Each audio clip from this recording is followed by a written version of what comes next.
사랑하는 나의 가족 여러분, 여러분들은 지금까지 살아오면서 제일로 크게 누렸던 기쁨이 무엇이었습니까? 지금까지 살아오면서 제일 좋았던, 그래서 기뻐했던 일이 뭐예요? 그리고 또 앞으로 남은 세월 동안 우리가 이제 대부분은 저보다 윗분도 많이 계시고 그래서 이제 날로 쇠하여져 가는데, 이 쇠하여져 가는 인생 중에 남은 세월 동안 한번 누려보고 싶고 깨달아보고 싶고 감격해보고 싶은 그런 기쁨이 남아있다면 여러분들은 무엇입니까? 오늘 이 두 가지 기쁨을 저와 함께 나눠봤으면 좋겠습니다. 오늘 말씀은 처음에 그 후에 라고 하는 말로 시작됩니다. 이 말은 그 후에 라고 하는 이 말은 3장 1절부터 방금 우리가 읽기 시작했던 22절 앞에 21절까지의 이야기를 말합니다. 3장 1절에서부터 21절까지의 말씀을 하신 그 후에 이래요. 그러므로 우리가 저와 여러분들이 3장 1절부터 21절까지 무슨 말씀을 하셨는지 다시 한번 생각해 보는 것도 유익할 겁니다. 3장 1절부터 21절까지는 유대인의 선생이었던 니고데모라고 하는 사람이 예수님께 와가지고 질문을 하면서 시작된 말씀이에요. 이 니고데모에게 예수님께서 대략 5가지 얘기를 하셨습니다. 첫째는 뭐냐면은 네가 거듭나야 된다. 거듭나야 하나님의 나라를 보기도 하고 하나님의 나라를 나중에 죽으면 들어가게 된다. 꼭 거듭나야 된다 라고 진실로 내게 이르노니 이래가면서 신중하고도 중요한 말씀을 하셨습니다. 그런 다음에 예수님께서 그럼 거듭나는 게 무엇인지 아느냐? 거듭나는 것이 무엇인지에 대해서 말씀하셨습니다. 그것은 뭐냐면 성령의 능력으로, 물과 성령으로 거듭나는 것이라고 그랬습니다. 하나님의 성령의 능력으로 예수 그리스도의 보혈로 우리를 깨끗이 씻고 성령의 능력으로 옛사람이 죽고 새롭게 거듭나는 것, born again 하는 것, 신생하는 것, 중생하는 것, 다시 태어나는 것이라고 얘기합니다. 이때 니고데모가 어떻게 사람이 그럴 수 있냐고, 어떻게 어머니 뱃속에 다시 태어날 수 있냐고, 들어갔다가 다시 나올 수 있냐고 말했을 때 예수님께서 거듭나는 것은 예수 그리스도를 믿음으로 말미암아 거듭난다는 얘기를 합니다. 십자가에 달려 죽으신 예수 그리스도를 믿는 것 외에 다른 방법으로 옛사람이 죽고 새롭게 거듭나는 하나님의 방법과 계시는 없다. 오직 십자가의 복음을 믿어야 된다. 오직 십자가에 나를 대신해서 나의 죄와 허물을 다 짊어지시고 십자가에 달려 죽으신 그 예수 그리스도의 십자가의 예수, 그분 믿는 것 외에는 다른 방법으로 거듭날 수 없다라고 말씀하셨습니다. 그리고 그 다음에 예수님께서 하나님은 그렇게 예수님을 통해서 우리를 구원하기 위해서 당신의 하나밖에 없는 아들, 독생자 예수 그리스도를 우리에게 내어주셨다고. 그렇게 내어주셔서 예수님은 버림을 받고 십자가에 달려 죽으셨고 마지막에 대텔레스 다 이루었다, 다 성취했다 라고 말씀하면서 죽으심으로 말미암아 하나님의 아들을 주신 하나님의 사랑으로 말미암아 예수 그리스도의 십자가의 복음이 완성되어졌음을 말씀하셨습니다. 그리고 나서 마지막에 예수님께서 말씀하시기를 이 예수 그리스도가 우리의 인생의 빛이니까 예수 그리스도 앞으로 나와라.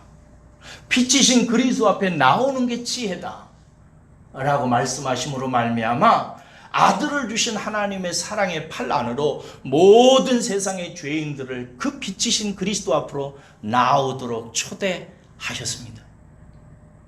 이렇게 주님께서 말씀하셨을 때 사람들이 그 예수님의 말씀을 듣고 다른 복음서에 보면 사람들이 아주 놀랍니다.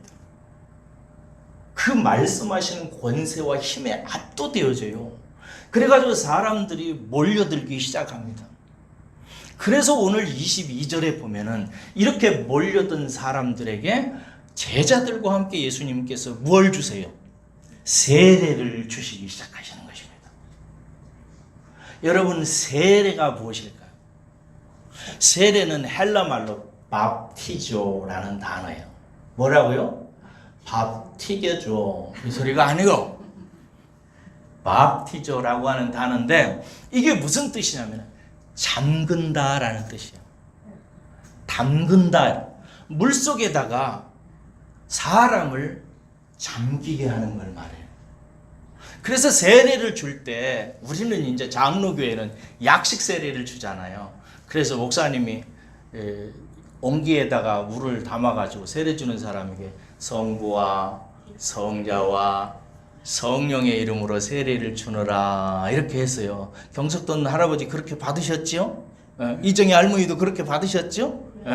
그렇게 받는단 말이에요. 그런데 이게 이제 약식 세례예요. 약식 세례는 무엇을 간단하게 줄여놓은 거냐면은 침례를 줄여놓은 거예요. 침례는 뭐냐면 담근다는 침자예요. 사람을, 세례요한이나 예수님은 사람을 이렇게 안고 사람을 물속에 푹 잠깁니다. 그런 다음에 다시 올리는 거죠. 잠근다는 것은 뭘 의미하느냐? 그 사람이 죽는다는 것을 의미하는 것입니다. 옛적에 예수님을 떠나서 자기 소견에 오른 대로 자기 뜻대로 마음대로 살았던, 그래서 하나님 앞에 원수가 되고 심판받고 지옥 가야 되는 그 옛날에 자기가 예수 그리스도를 믿음으로 말미암아 예수 그리스도의 십자가의 능력으로 옛 죄인이 죽는다는 것을 말해요. 그리고 다시 끌어올리죠. 그것은 뭘 의미하냐? 다시 살아난다는 것을 말하는 것입니다.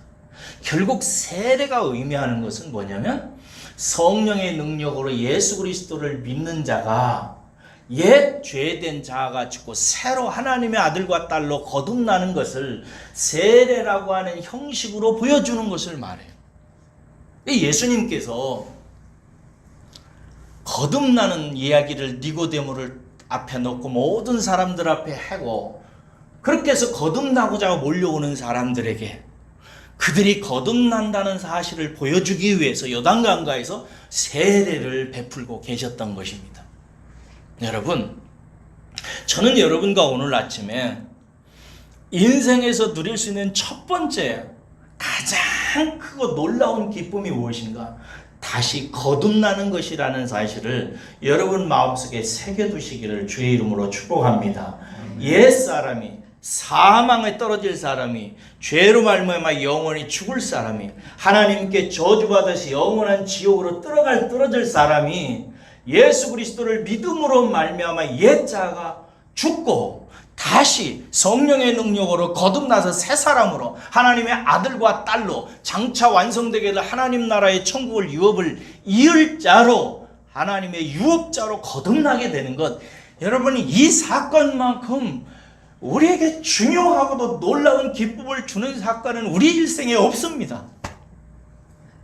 무슨 돈을 많이 벌었을지라도, 어떤 학교를 들어가는 기쁨이 크다 할지라도, 어떤 관직과 어떤 출세를 하는 기쁨이 클지라도 세상에 하나님의 아들과 딸로 거듭나서 하나님 나라의 유업을 이을 자로 새로 태어나는 이 사건이야말로 세상의 어떤 기쁨과도 비교할 수 없는 우리의 영적인 충만한 기쁨이라는 사실을 기억하고, 만약에 여러분들이 거듭난 분들이라면, 세례받고 중생한 분들이라면 거듭난 이 사건으로 인해 일평생 기뻐하고 이것을 기억하고 묵상함으로 말미암아 여러분의 모든 슬픔과 아픔을 이기고 극복하는 기쁨의 중요한 기둥으로 마음속에 꼭 심으시기를 주의 이름으로 축원합니다. 저는요, 제가 태어났을 때 충청남도 서천군 서면 도둔리 712-1 산 1번지에서 태어났어요.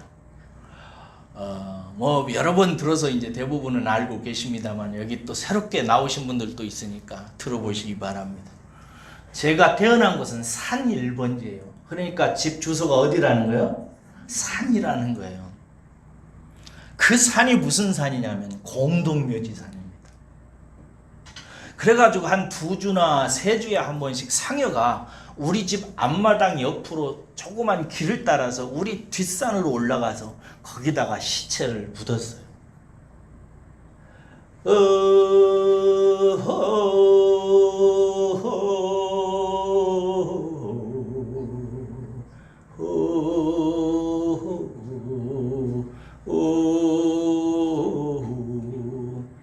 이제 갈면 언제 오기는 언제 와? 그냥 끝나는 거죠. 그렇게 털 상여 소리를 들으면서 지냈어요. 그러니까 어린 제가 태어나서 그 외딴 곳이거든요. 인가가 없어요. 외딴 산자락 속에다가 아버지가 집을 지어가지고 거기서 태어나서 자라면서 맨날 송장 묻히는 거, 곡소리 듣고 사람들 우는 소리만 들으니까 제 마음속에 나중에 이제 이게 주제가 되었는데, 죽는다는 사실이 어렸을 때부터 가슴에 젖어들기 시작했어요. 다 죽는구나. 우리 아버지도 죽고 우리 어머니도 죽고 나도 죽겠다.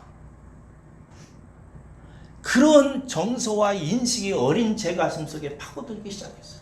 그리고 초등학교 갈 때까지 저는 친구가 한 명도 없었어요. 외로웠어요. 어렸을 때 제일 중요한 것 중에 하나가 또래 집단 속에서, 또래 속에서 사회성을 기르는 거예요. 근데 저는 아무 친구가 없어서 혼자 지냈어요. 그래가지고 혼자 들판과 산을 혼자 돌아다니고, 혼자 대장 되고, 혼자 쫄병 되고, 혼자 시어머니 되고, 혼자 며느리 되고, 이래가면서 혼자 놀았어요. 그냥 외로운 것이 어렸을 때부터 아주 젖어 있었어요. 그러다 가끔 상여 보고 곡소리 듣고 이러면서 자라니 그 아이의 정서가 어떻겠어요. 그러다가 어느 날 초등학교 들어갔는데 어렸을 때부터 친구들하고 어떻게 놀아야 되는지를 모르고 혼자 지내다가 초등학교에 들어가니까, 들어가고 나서 그 다음 날부터 아이들에게 조롱을 당하고 왕따를 당하기 시작했어요. 좀 거짓말 보태서 이틀에 한 번 정도는 아이들에게 맞았어요. 초등학교 3학년 때까지. 저는 왕따 당하는 아이들 이야기 들으면 지금도 가슴이 찌릿하고 아파요. 시려요. 정말 괴롭습니다. 학교 가는 게 너무 싫어요. 어떨 때는 학교 가려면 책가방을 산속에다가 몰래 감춰놓고 학교 안 가고 산속에서 놀다가 집에 간 적도 한두 번이 아니에요.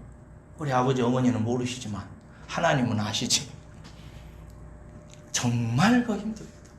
그러다가 중학교 2학년 올라가던 때에 야구 놀이를 하다가 사고를 당해서 한 번 뼈가 부러지더니, 뼈가 낫자마자 학교에서 선생님에게 구타를 당해가지고 왼쪽 팔이 장애가 옵니다. 이렇게 탈싹 달라붙어가지고 뼈에 가죽만 붙어서, 성경에 보면 혈기 마름 환자라고 나오는데 개역 성경에 뼈에 가죽만 붙어서 탈짝 달라붙어가지고 이렇게 장애인이 됐어요. 나중에 이제 어머님의 기도에서 하나님께서 한 번에 치유해 주셔서 제가 나았지요. 그리고 나서 고등학교 1학년 학교 다니고 나서 2학년 다닐 때에 가세가 너무나 기울어서 가난해가지고 도저히 학교를 다닐 수가 없었습니다. 그래서 학교를 그만두었죠.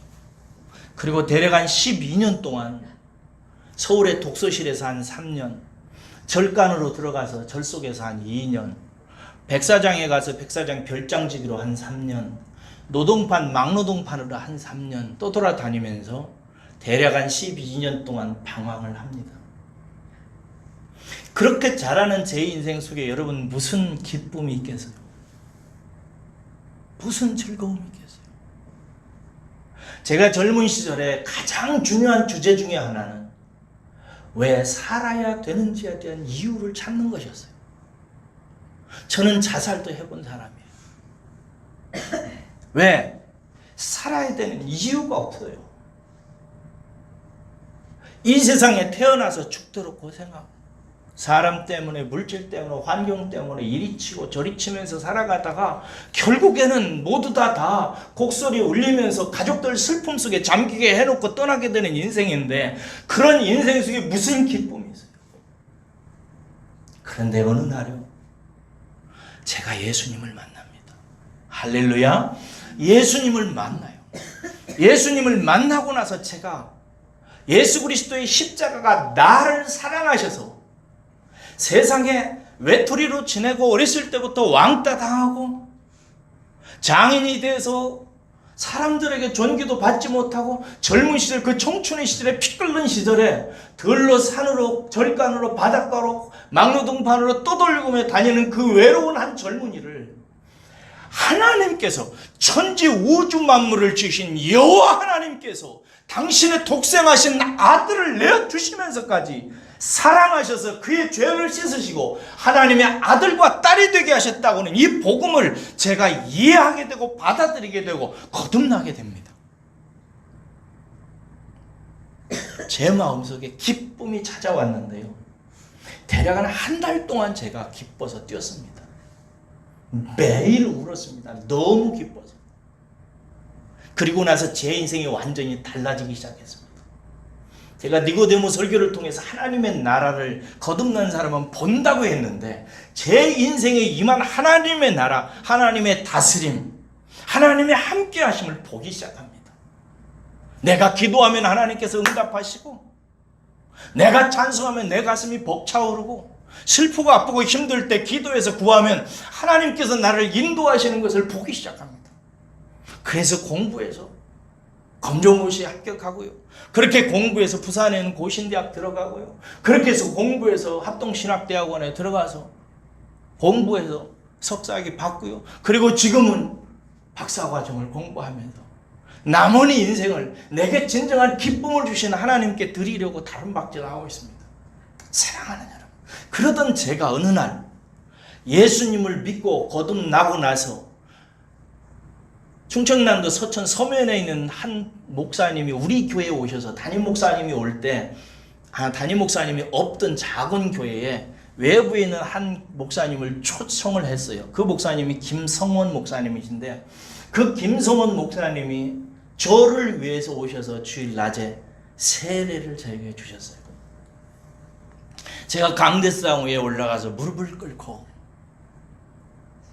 그분이 주시는 세례를 받으면서 펑펑 울며 세례를 받았어요. 그래서 마음속에 이렇게 생각했어요. 그 20대 후반에 세례를 받으면서 나는 이제 죽었습니다.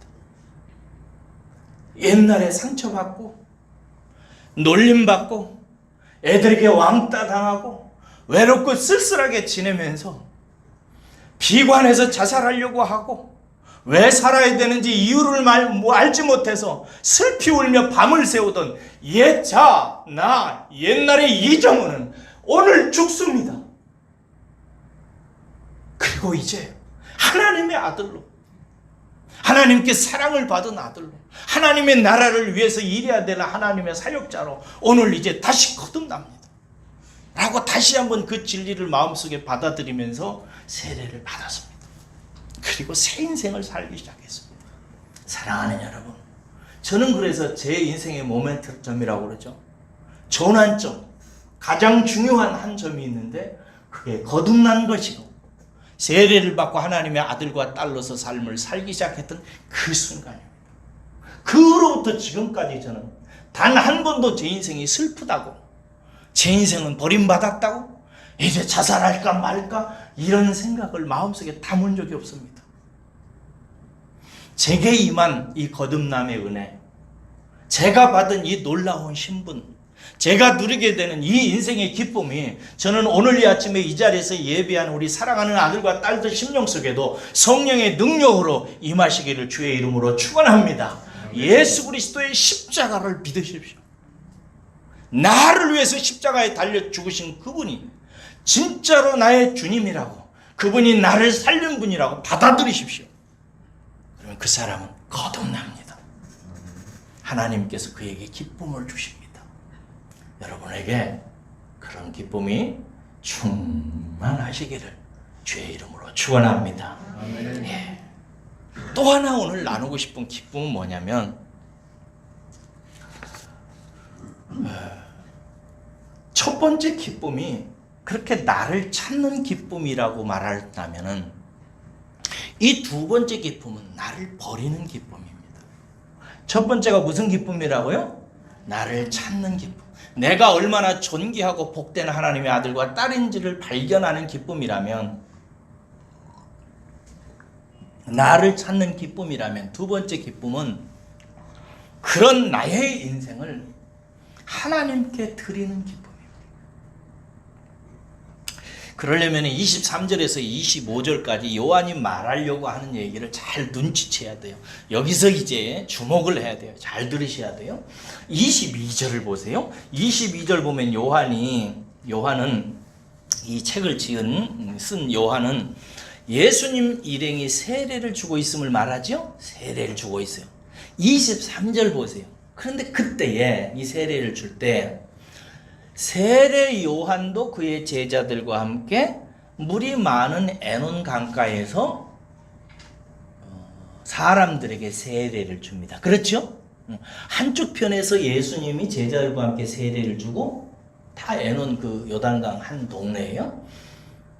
또 한쪽 편에서 세례 요한 일행이 세례를 사람들에게 줍니다. 그 다음에 24절을 보세요. 그런데 이 요한이 아직 옥에 갇히지 아니하였더라 라는 말을 해요. 이 말이 상당히 의미 깊은 말인데 일단 패스해요. 이게 무슨 말이냐면, 당시의 사람들은 예수님이 사역을 시작했을 때 요한은 옥에 갇혔다라고 알고 있어요. 대부분이. 그런데 이 요한이라고 하는 이 책을 지은 사람은 꼭 그렇게 예수님이 일을 시작하자마자 요한이 그때 딱 옥에 갇혔고 옥에서 죽었다라는 것이 아니고, 일정한 기간 동안 요한과 예수님이 함께 사역이 겹쳐서 함께 동행하고 함께 상의하고 함께 일했던 적이 있었다 이거예요. 그래서 이때는 요한이 아직 옥에 갇히지 아니했던 때라는 얘기를 하는 거예요. 25절 보세요. 이렇게 한쪽 편에서는 예수님 일행이 세례를 주고, 한쪽 편에서는 세례 요한의 제자들과 세례 요한이 세례를 주는 이때에 25절에 보면 한 유대인이, 이 유대인의 대표예요. 이 유대 종교의 대표가 와서 정결 예식에 대한 변론을, 토론을, 경론을 벌여요. 이 부분은 여러분 이제 묵상을 해보면 아주 묘한 갈등을 이제 읽어내야 되는데, 혹시 묵상하다가 그런 거 감이 오신 분 있어요? 그래서 설교를 들어야 돼요. 여러분 마음속에 그림을 그려봐요. 제가 이제 그림을 그릴 테니까 여러분 마음속에 요단강을 그려보세요. 강이 있어요. 요단강이 여러분 한강처럼 크지 않아요. 아주 또랑입니다. 조그만해요. 여기서 젊은 권동화 경제 같은 사람이 10m 뒤에서 달려가지고 뛰면 어쩌면 뛸 수도 있는 정도로 그런 색강도 있습니다. 요단강에. 근데 에논이라고 하는 이 지역의 강은 물이 많았다고 이렇게 기록되어 있어요. 그러니까 조금 넓은 지역 부분이에요. 그 부분 한쪽 편에 예수님 일행이 세례를 주고 있어요. 그림을 그리세요. 세례를 주고 있는데 또 한쪽 편에 세례와 요한과 제자들이 와서 또 세례를 주네. 묘하지 않아요? 이렇게 세례를 주고 있어요. 그런데 두 세례를 주는 이 사람들 사이에 한 유대인의 대표가 세례 요한 일행의 세례를 주는 곳에 와가지고 무언가를 얘기하면서 티격태격 논쟁을 하고 있어요. 근데 무엇 때문에 논쟁한다고 하냐면은 정결 예식 때문이라는 거예요. 자, 보세요. 정결 예식이 뭐냐? 옛날에 구약시대에 하나님께서는 사람이 죄를 많이 짓고 사니까 하나님을 만나기 위해서는 하나님께 나올 때 꼭 그 죄를 씻으라고 말씀하세요. 그러니까 하나님은 거룩하시니까 하나님 앞에 나올 때는 죄 가진 그대로 나오면 살 수 있어요, 없어요? 없어요. 그래서 죄를 반드시 씻게 하는 것이 정결 예식인데, 여러 방면의 정결 예식이 있어요. 제사 제도도 있고 뭐 여러 가지 제사 있는데, 뭐 그릇도 부정하면 씻어야 되고요, 옷도 빨아야 되고요. 그리고 흔히 이 유대인들은 하루에 2차례 이상씩 손과 발을 이렇게 씻습니다. 그게 정결 예식이에요. 이게 유대인들은 전통적으로 정결 예식을 통해서 하나님 앞에 나아갈 때마다 씻어요. 이게 몸을 씻어요. 그렇게 씻음으로 말미암아 하나님께서 받아준다고 했는데 어느 날 유대인들이 보니까 세례 요한이라는 자가 나타나서 세례를 주는데 세례 요한이 정결 예식을 할 때는 세례를 주는 거예요. 그 세례가 뭐냐면 요한은 어떻게 정결 예식을 했죠? 세례로? 사람을 물에다가 막 담갔다가 빼는 거예요. 그래가면서 말하기를 회개하라고 외치는 거예요. 그러니까 세례 요한의 정결 예식은 세례를 통해서 주는데 유대인들이 손과 발이나 이렇게 외적으로 씻는 데서 그치는 것이 아니라 세례 요한은 마음의 씻음, 회개를 강조하는 거예요. 그러니까 이런 세례 요한의 세례를 보면서 유대인들이 좋았겠어요? 안 좋았겠어요? 안 좋죠. 저 이상하네. 이단 아니야? 이렇게 보기 시작하는 거예요. 그런데 세례 요한이 세례를 준 데 비해서 예수님과 예수님 제자들도 세례를 주는 거예요. 근데 듣자 하니 예수님이 주는 세례는 또 달라. 세례 요한은 마음으로 회개하는 것을 보여주는 세례인데 예수님께서 주는 세례는 성령으로 말미암아 속 사람이 죽고 다시 거듭나서 하나님의 아들과 딸이 되는 세례라고 하는 거예요. 그러니까 이런 세례가 막 난무하는 모습을 보면서 유대교 지도자들이 이거 바로 잡아야 되겠다 생각하고 와서 세례 요한의 제자들하고 이것을 가지고 어느 세례가 성경적이고 어느 세례가 우월하냐를 놓고 토론하고 논쟁을 벌이는 이야기인 것입니다. 어느 쪽이 진짜냐 이거예요. 이때 근데 이 긴장감이 있다. 이때 세례 요한의 제자들이 충격적인 장면을 목도합니다. 그게 몇 절이냐면 26절이 26절 읽어보겠습니다. 여러분들도 충격을 받아야 돼요. 충격적인 장면이다. 읽습니다. 시작. 그들이 요한에게 가서 이르되 랍비여 선생님과 함께 요단강 저편에 있던 이 곧 선생님이 증언하시던 이가 세례를 베풀매 사람이 다 그에게로 가다이다. 여러분 랍비어라고 할 때 이 랍비는 세례 요한을 말해요. 세례 요한의 제자들이 랍비라는 말은 선생님이라는 뜻이죠. 선생님과 함께 요단 저 강편에서 함께 있었던 곧 그분 그 선생님이 증언하시던 이가 여기서 증언하시는 이는 누구를 말해요? 예수님을 말하죠. 예수님이 세례를 베푸는데 사람들이 다 누구에게 간다고요? 예수님에게로 다 간다는 거예요. 여기에서 헬라어 하나가 빠졌어요. 이데라는 말이에요. 보라라는 뜻인데요. 이 말을 한글 개혁에서는 뺐어요. 이게 무슨 말이냐면요. 제자들이 선생님 보세요. 선생님 보세요. 우리들에게 와서 세례를 받는 모든 사람들이 다 예수님에게로 지금 넘어가고 있습니다. 여러분 마음속에 그림을 그려보세요. 세례 요한에게 왔던 사람들이 그 논쟁의 과정을 들으면서 어디로 가고 있는 거예요? 예수님께로 다 넘어가고 있는 거예요. 여러분 만약에 우리 교회 이름이 뭐예요? 은혜의 숲교회입니다. 근데 맞은편에 은혜의 밭교회가 생겼다고 해봐요. 우리 교회가 이렇게 날로 성장하고 발전하기도 하고 뭐 뜨겁게 예배도 드리고 이러는데 어느 날 은혜의 숲교회에 있는 성도들이 저를 통해서 말씀에 꼴을 먹다가 어느 날 갑자기 은혜의 밭교회로 다 가는 거예요. 밭으로 가자. 숲보다 밭이 좋다. 이러고 가봐. 그럼 여러분 어떻게 했어요? 여러분 중에 어떤 분이 저한테 와서 그래요. 보세요 목사님 이 집사님도 넘어갔고요. 권사님도 갔어요. 이렇게 얘기할 거예요. 그러면 상황이 어때요? 아주 심각한 상황인 것입니다. 이에 대해서 세례 요한이 뭐라고 합니까? 27절 읽겠습니다. 27절입니다. 시작. 요한이 대답하여 이르되 만일 하늘에서 주신 바 아니면 사람이 아무것도 받을 수 없느니라. 이게 무슨 뜻이냐면요. 예수님께로 사람들이 몰려가는 것이 하나님께서 하시는 일이라는 뜻이잖아요. 하나님께서 그렇게 가게 하시는 거니까 사람들이 우리에게서 예수님에게로 넘어간다는 얘기예요. 하나님께서 하시는 것이라고 세례 요한이 인정하는 거예요. 그런데 이게 무슨 뜻이에요? 원래 세례 요한에게 왔던 사람들은 어디에 있었던 사람들이에요? 유대 종교를 믿는 사람, 이스라엘 사람들이죠. 유대 종교를 믿었던 사람들이 세례 요한에게 왔고, 세례 요한에게 와서 세례 요한의 말씀을 듣던 사람들이 이제 누구에게 넘어가는 거예요? 예수님에게로 넘어가는 거란 말이에요.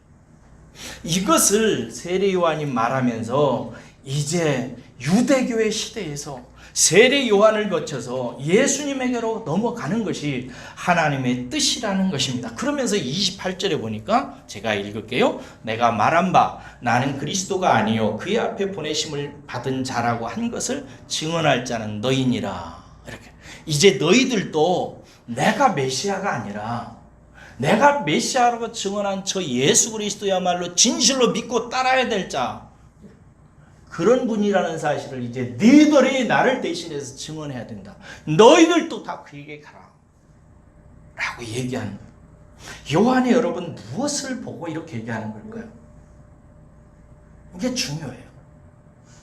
유대 종교의 시대도 끝났고 세례 요한의 세례가 베풀어지는 시대도 끝났고 이제 예수 그리스도를 통해서 사람이 그리스도를 믿음으로 말미암아 옛 자가 죽고 새로운 사람으로 거듭나는 하나님의 놀라운 계시에 완성된 그 시대가 이제 도래했다는 것을 세례 요한이 선포하고 있는 것입니다.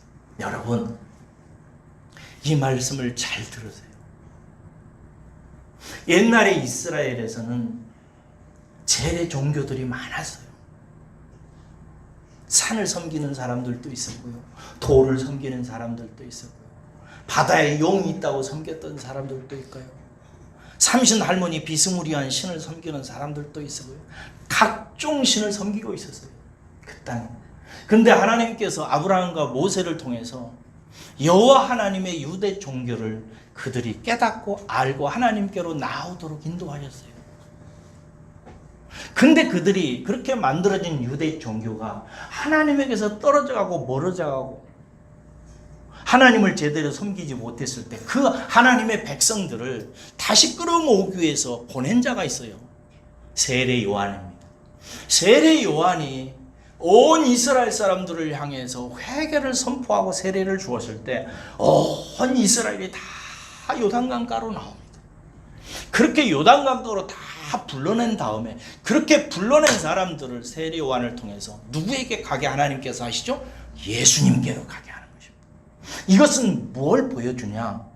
세상에 수많은 종교가 있고 불교도 있고 유교도 있고 각종 동양 종교들도 많고 철학도 있고 도덕의 종교도 있지만 그 모든 것들이 궁극적으로 가르치고 가야 될 것은 누구라는 거예요? 하나님의 계시로 나타난 당신의 아들을 통해서 그들의 죄가 깨끗이 씻음을 받고 하나님 나라에 이루어질 그 천국을 들어갈 수 있는 사람들로 거듭나기 위해서는 예수 그리스도에게 다 가게 하시는 것이 하나님의 뜻이라는 사실을 세례 요한이 증거하고 있는 것입니다. 이것을 보여주는 것이 사도행전 17장에서 바울이라고 하는 사도께서 한 설교예요. 거기 나중에 가서 읽어보세요. 어디 읽어보라고요? 벌써 잊어버렸구만. 사도행전 17장. 거기 보면은 아테네에 바울 사도가 가요. 가서 그 아테네 지역을 살펴보니까 신들의 이름으로 기록된 물건들이 아테네에 가득한 거예요. 물잔에도 물의 신이 있고 돌에도 돌의 신이 있고 각종 우상의 신들이 다 그 신당에 모셔져 있어요. 일본에도 왜 뭐 5억 개인가 그렇게 5만 개란가 그렇게 신이 있다면서요. 그렇게 있는 거예요. 근데 그 사도 바울이 그런 모습을 보면서 마음에 막 분노가 일어나는 거예요. 원수마귀가 하나님을 믿지 못하게 하고 각종 삿된 우상을 섬기게 하는 것을 보면서 사도 바울이 화가 나서 살피는데 가만히 보니까 우상 하나가 있는데 그 우상의 이름이 뭐냐면은 알지 못하는 신이라는 우상이에요. 그러니까 아테네 사람들이 모든 물건에 다 우상의 이름을 붙이는데 혹시라도 자기들이 미처 붙이지 못해서 섬기지 못한 우상으로 인해서 저주를 받을까 봐서 우리가 아직 알지 못하는 어떤 신이 틀림없이 있을 거라고 생각이 들어서 그 알지 못하는 신상을 깎아 만든 다음에 거기에다가 우리가 아직 알지 못하는 신 이렇게 써놓고 경배를 하는 거예요. 그래서 사도 바울이 그 아테네의 똑똑한 에피쿠로스 학파나 스콜라 학파의 학자들하고 토론을 벌이기 시작해요. 그래가면서 바울이 이런 얘기를 합니다. 여러분들이 범사에 종교심이 많았습니다. 그래서 모든 것에 대해서 다 신의 이름을 붙이는 거 봤습니다. 그런데 여러분이 붙인 이름 중에 알지 못하는 신이라고 하는 이름이 있습니다. 제가 여러분들에게 그 여러분이 미처 알지 못하는 신을 알려드리겠습니다 라고 말하면서 그 신은 다른 신이 아니라 하늘과 땅과 천지 우주 만물을 주신 여호와 하나님이십니다. 하나님이 계십니다. 그 하나님이 우주와 모든 것을 다 지으셨습니다. 그 하나님이 사람을 지으시고 사람들을 각처에 살게 하시고 각처에서 그들이 무지해서 자기들의 우상을 가지고 하나님을 더듬어 찾는 것을 하나님께서 지금까지 내버려 놔두셨습니다. 이제 나를 통해서 하나님께서 예수 그리스도 안에 있는 하나님을 소개할 테니까 여러분들은 그리스도를 통해서 하나님을 믿으십시오라고 얘기해요. 그 사도 바울의 설교의 내용이 뭐라는 거예요? 사람이 죄를 지어서 다 자기 각자 허탄한 여러 가지 신들과 우상과 종교를 만들면서 더듬어서 영원한 것이 무엇인지 영생이 무엇인지를 찾아간다는 거예요. 한국에도 불교가 있고 유교가 있고 여러 종교들이 많아요. 그런 종교들이 다 더듬어서 영생의 길이 뭔지 영원히 사는 길이 뭔지 참된 길이 뭔지 더듬어서 찾는 거예요. 하나님께서 그것을 허용하셨다는 거예요. 그런데 때가 이르면 하나님께서 예수 그리스도를 보내주셔서 그리스도를 통해서 하나님을 찾도록 하셨다고 얘기하는 거예요. 그러므로 여러분 모든 사람은 반드시 하나님을 믿어야 됩니다. 할렐루야. 예수 그리스도를 통해서 나타난 하나님께로 가야 돼요. 저희 아버지는요 직관이셨어요. 직관 아시죠? 묘자리 보는 분, 풍수지리 보는 분. 직관이셨어요. 직관을 하다 보니까 한학을 하셔야 됐어요. 한문을 많이 아셨어요. 그래서 제가 좀 도움을 입었죠. 직관을 풍수지리를 보시는 분이셨는데 왜 그거에 아버지가 빠지셨냐면 하늘과 땅의 모든 천지를 보니까 이게 별과 달과 모든 만물이 범상치가 않은 거예요. 놀라운 자연을 젊은 시절부터 아버지가 본 거예요. 그거 보면서 천지에 대원리가 있다는 것을 마음속에 늘 생각하다가 어느 날 주역책을 보다가 이 땅의 기운과 땅의 형세를 통해서 우주의 원리를 알 수 있고 이 땅의 기운과 형세를 통해서 사람이 어떻게 살아야 복된 삶을 사는지에 대한 나름대로 깨달음을 얻으셨어요. 그래가지고 한학을 하고 풍수지리를 하면서 지내셨어요. 그런데 어느 날 우리 집에 큰형이 우리 삼형제인데 나중에 다 세 사람이 다 목사가 됐는데요. 큰형이 젊었을 때 갑자기 죽게 됐습니다. 갑자기 거품을 품으면서 쓰러져서 죽어가고 있었어요. 그런데 이때 우리 집에 한 목사님과 성도님들이 오셔서 찬송을 하고 기도를 하고 하나님께 기도해가지고 그냥 죽어가던 형이 그 자리에서 벌떡 살아나서 일어났어요. 살았어요.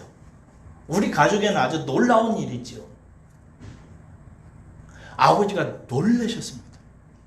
아니 도대체 예수를 통해서 증거되는 하나님이라는 분이 어떤 분이기에 죽어가는 생명을 살리는 거예요.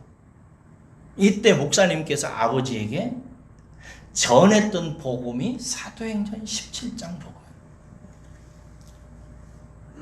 천지 우주 만물을 주신 하나님이 계십니다. 그런데 그분이 모든 사람을 주고 각자 흩어져서 살게 했습니다.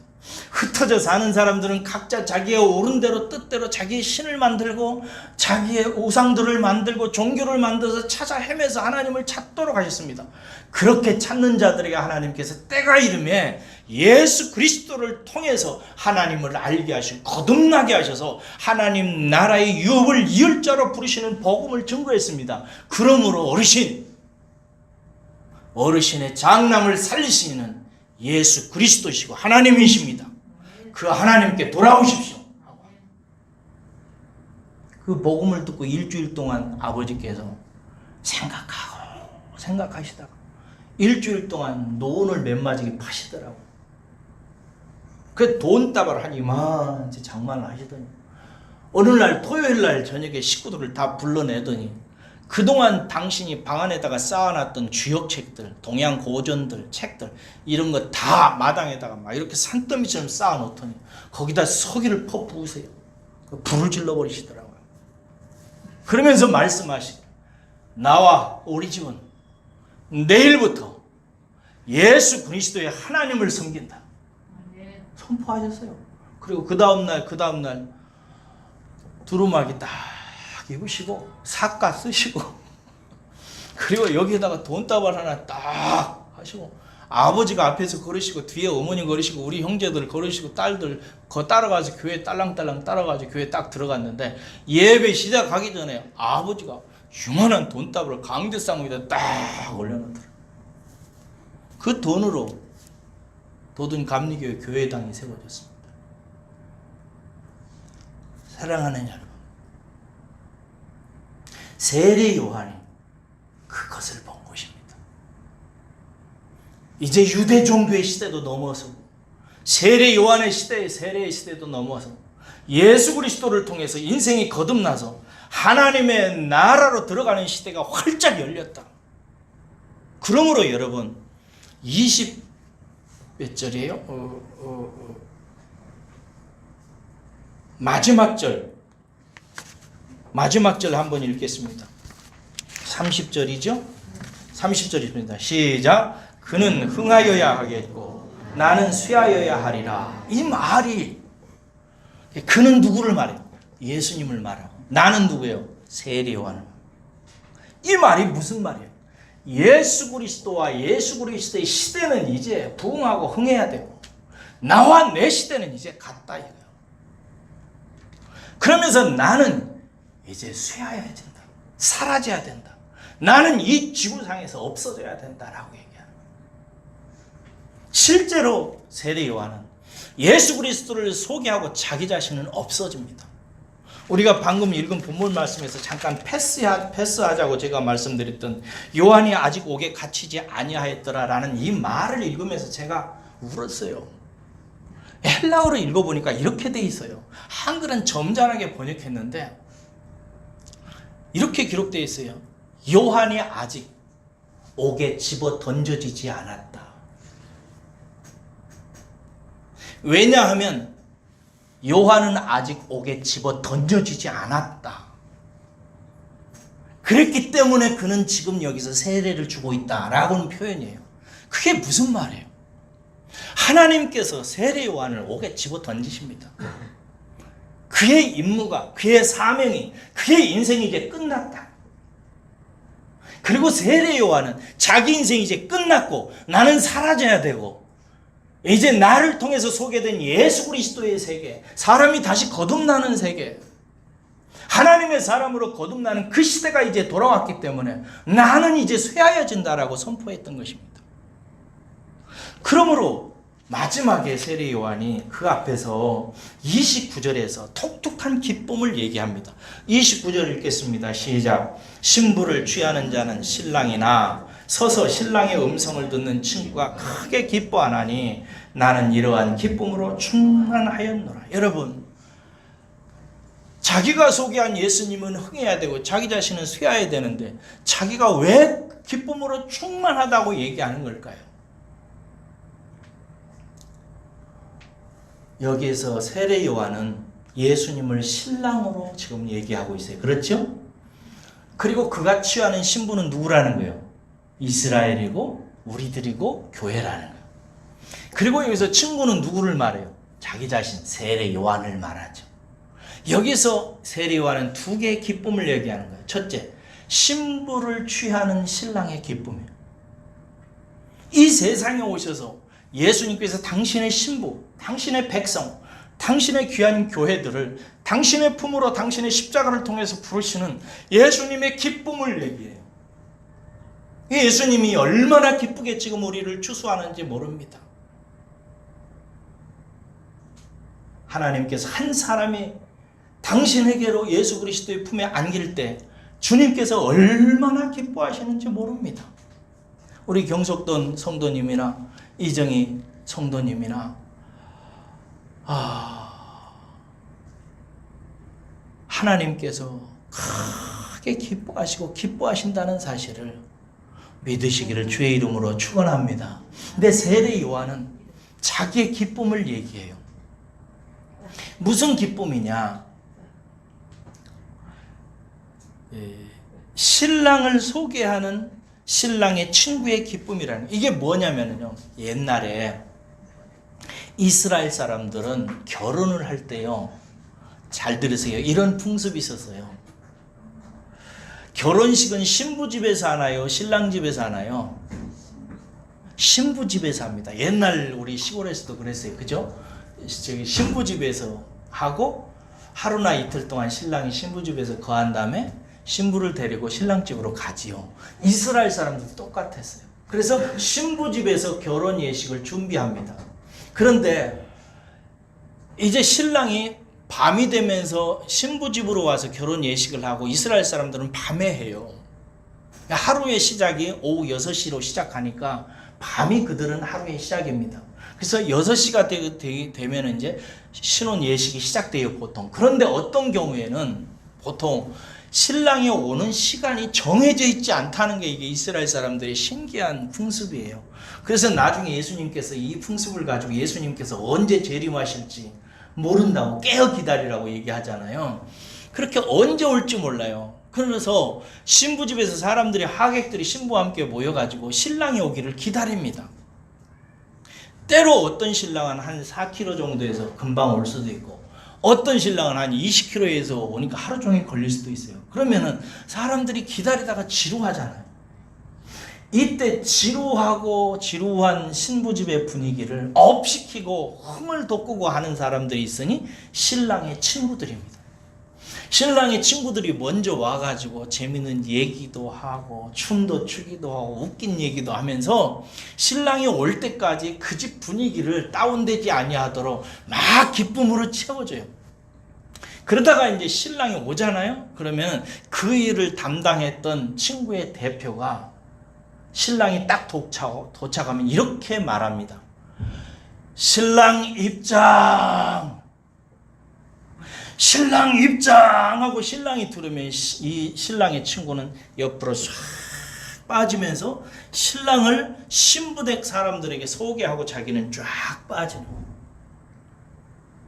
지금 세례 요한은 신랑이신 예수님이 올 때까지 이 땅에 와서 자기의 인생을 통해서 예수님이 올 때까지 이스라엘 백성들을 말씀으로 부흥시키고 일으키고 영적인 흥을 돋구어서 예수님을 맞이하게 한 후에 세례 요한은 이제 예수님이 오자 자기 자신은 아름답게 퇴장하는 것입니다.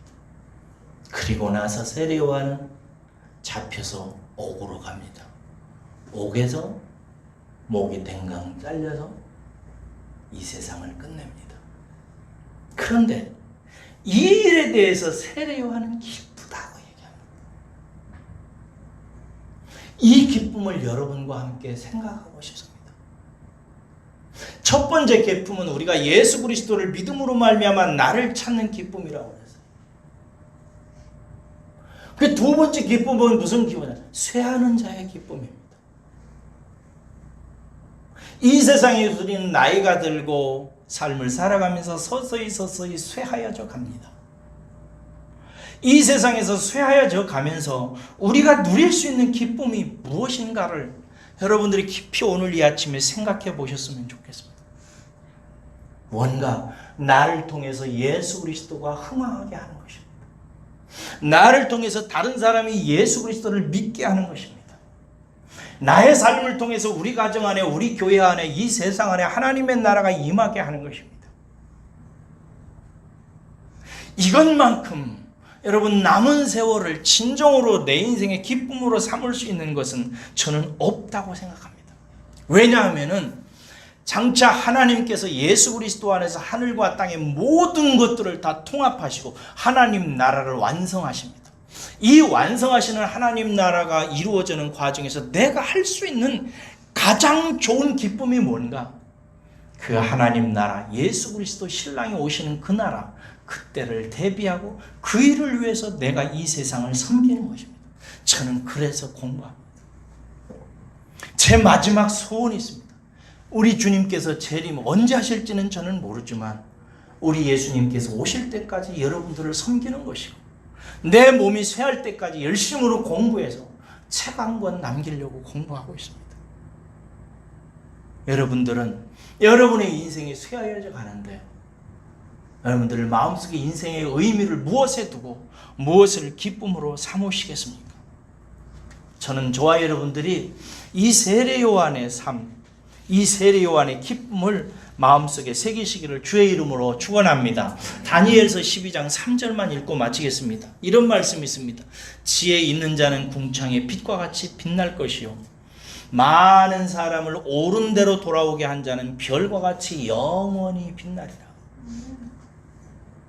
첫 번째 여기 기쁨의 결과로 나타난 사람은 누구냐? 지혜 있는 자입니다. 지혜는 뭐예요? 선한 것은 취하고 악한 것은 버리는 것입니다. 가장 선한 게 뭐예요? 하나님입니다. 예수님입니다. 예수님 믿고 취하는 것이 가장 지혜로운 것입니다. 지혜로운 자는 궁창의 빛과 같이 빛날 것이다. 영원히 여러분의 인생이 빛날 것입니다. 또 하나 얘기합니다. 많은 사람을 옳은 대로 인도한 사람은 하늘의 별과 같이 영원토록 빛날 것이라고 얘기합니다. 많은 사람을 세례요한처럼 모아서 주께 돌리십시오. 예수 믿게 하십시오. 예수 믿고 생명 얻도록 하는 일에 여러분의 인생을 쓰십시오. 그것이 진정으로 여러분의 인생의 가치가 될 것입니다. 이것은 결코 후회할 일이 아닙니다. 열심히 전도하시고 전도하기 위해서 기도하시고 사람들을 주께로 인도하는 저와 여러분들이 되셔서 한 영혼이 주께 돌아오는 그 기쁨을 여러분들도 누리시고 기쁨으로 소망 중에 천국을 바라보시기를 주의 이름으로 축원합니다. 기도하겠습니다.